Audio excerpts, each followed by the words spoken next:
નિલેશ નિલેશભાઈ, શું ઘટના બની હતી રાતના? તમે દીપડો જોયો તો ત્યારે? દીપડો અમે જોયો તો 10:30 નો ટાઈમ હતો અને બધા બાઈ છોકરા તો ખોઈ ગયા હતા. અમે બધા ખોઈ ગયા હતા. ખાટલા હારણ ભટકાણો પાણી લોટો ભરેલો હતો ને એટલે જાગી ગયો. પછી દીપડો ઓરડીમાં અંદર આટો મારીને બહાર નીકળતો ખાટલા બાણા હતો ને એટલે ખાટલા હારે ભટકાણો. એક મિનિટ એને બોલવા દો. શું પછી તમે શું કર્યું?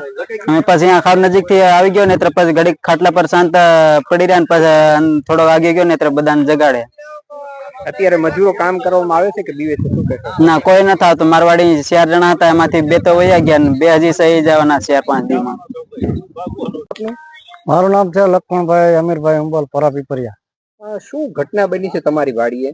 ઘટના તો સાહેબ એવું છે, આ દીપડો વાડિયા બહુ હેરાન કરે છે, માણસો બીએ છે. એક દિવસ હું રૂમમાં ઘરી ગયો હતો. પછી તમે શું કર્યું? પછી આ માણસો તો હુતા તો જાગી ગયા. પછી તો આખી રાત જઈ ગયા, હુતા નહીં. ઓકે, શું માગણી છે તમારી? માંગણી એક જ છે સાહેબ અમારે કે આને જેમ બને મને વેલા પકડે. કેટલા સમયથી આ દીપડાનો ત્રાસ છે? દીપડાનો ત્રાસ છે સાહેબ 2 મહિના થયા. રાત મજૂરો કોઈ મળે છે કે નહીં? શું મુશ્કેલી પડે છે? મજૂરો સાહેબ વયા જાય ને, રાત આખી જાગે, દિવસ ને કામ શું કરે? 2-3 વાડીને તો લબાસા ભરીને વયા ગયા કે અમારે બાલ બસા નાના નાના, એનું ધ્યાન રાખવું કે રાતે જાગવું. બીએમ ચાવડા. ચાવડાભાઈ, શું ઘટના બને છે અહીં તમારા પરાપીપરિયા ગામમાં?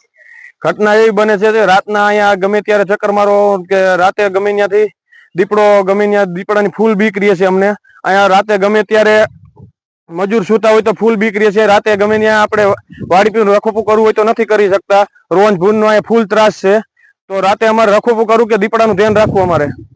કેટલા સમયથી દીપડો દેખાય છે? શું માંગ? દીપડો અહીંયા 1.5 થી 2 મહિનાથી દેખાય છે. ફોરેસ્ટ વાળાને અમે 2-3 વાર જાણ કરી તોય કડક પગલા કોઈ લેતું નથી. શું માંગણી છે તમારી? માંગણી એ જ છે કે જલ્દી ફોરેસ્ટ વિભાગ જલ્દી કડક પગલા લઈને જલ્દી આ દીપડાને પકડી જાય.